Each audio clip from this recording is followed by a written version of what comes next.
നമസ്കാരം. മലപ്പുറത്തിൻ്റെ മനസ്സ് മതേതരത്വത്തിനൊപ്പം. കൂറ്റൻ വിജയവുമായി കുഞ്ഞാപ്പ ഇനി കാൽകുത്തുന്നത് ലോക്സഭയിലേക്ക്.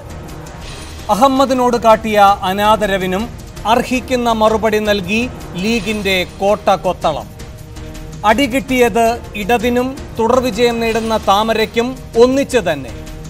അമിത്ഷായുടെ അതിബുദ്ധി കൊണ്ട് അടിത്തറ ഇളകാൻ അനുവദിക്കില്ലെന്ന് മലപ്പുറം മനസ്സിലാക്കിക്കൊടുത്തു കുമ്മനത്തിനും കൂട്ടർക്കും. എല്ലാം ശരിയാക്കാൻ എഴുന്നള്ളി വന്നവർ മതന്യൂനപക്ഷത്തെയും ശരിയാക്കിയെന്ന അമർഷ പ്രകടനവും അടങ്ങിയിട്ടുണ്ട് മലപ്പുറത്തിൻ്റെ മനസ്സ് തുറക്കലിൽ. ജനവിധിയെ വിലയിരുത്തുമ്പോഴെങ്കിലും ജനവിരുദ്ധ നിലപാട് എടുക്കാതിരുന്നുകൂടെ ന്യൂനപക്ഷ സംരക്ഷണത്തിൻ്റെ വേഷം കെട്ടുന്ന ഇടതുപക്ഷത്തിന്? തോറ്റതിൻ്റെ കുറ്റവും മുസ്ലിം വിഭാഗത്തിൻ്റെ തലയിൽ വെച്ചു CPM നേതാക്കൾ. വർഗീയ ധ്രുവീകരണമാണ് വോട്ടുനില കാട്ടുന്നതെന്ന വിഷജ്വരം പടർത്തിയായിരുന്നു CPMൻ്റെ പ്രതിരോധം.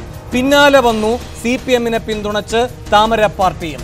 എന്തുകൊണ്ടാണ് പരാജയം വിലയിരുത്തുമ്പോൾ CPMും BJPയും ഒരേ നിലപാടുകാരാകുന്നത്?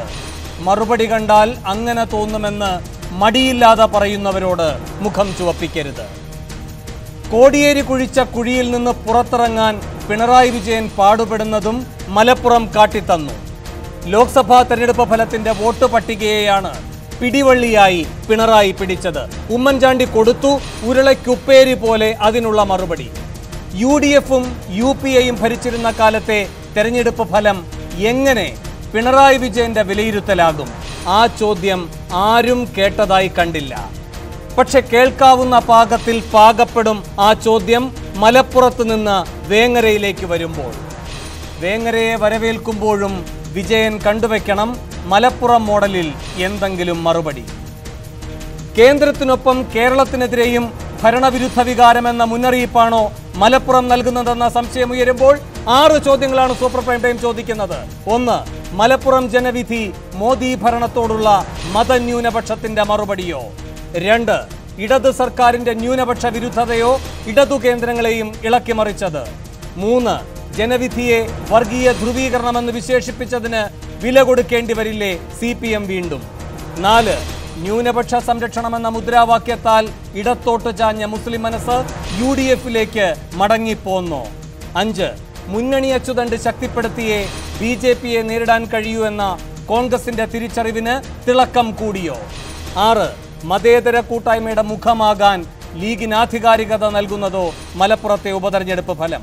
ഈ ചോദ്യങ്ങൾക്കുള്ള ഉത്തരം തേടുകയാണ് സൂപ്പർ പ്രൈം ടൈം. മലപ്പുറത്തിന്റെ മുന്നറിയിപ്പ് എന്ത് എന്നാണ് സൂപ്പർ പ്രൈം ടൈം അടുത്ത 1.5 മണിക്കൂർ ചർച്ച ചെയ്യുന്നത്. ഈ വിഷയത്തിൽ പ്രതികരിക്കാൻ CPM സംസ്ഥാന സെക്രട്ടേറിയറ്റ് അംഗം ആനത്തലവട്ടം ആനന്ദൻ, BJP സംസ്ഥാന ജനറൽ സെക്രട്ടറി K. സുരേന്ദ്രൻ, രാഷ്ട്രീയ നിരീക്ഷകൻ MN കാരശ്ശേരി, CPMന്റെ മലപ്പുറത്ത് നിന്നുള്ള പ്രാദേശിക നേതാവ് IT നജീബ് എന്നിവർ. അല്പസമയത്തിനകം CP ജോൺ, MK മുനീർ എന്നിവരും ഈ ചർച്ചയിൽ പങ്കുചേരും. അതിഥികളിലേക്ക് പോകും മുൻപ് 3 മിനിറ്റ് ദൈർഘ്യമുള്ളൊരു ഇടവേള.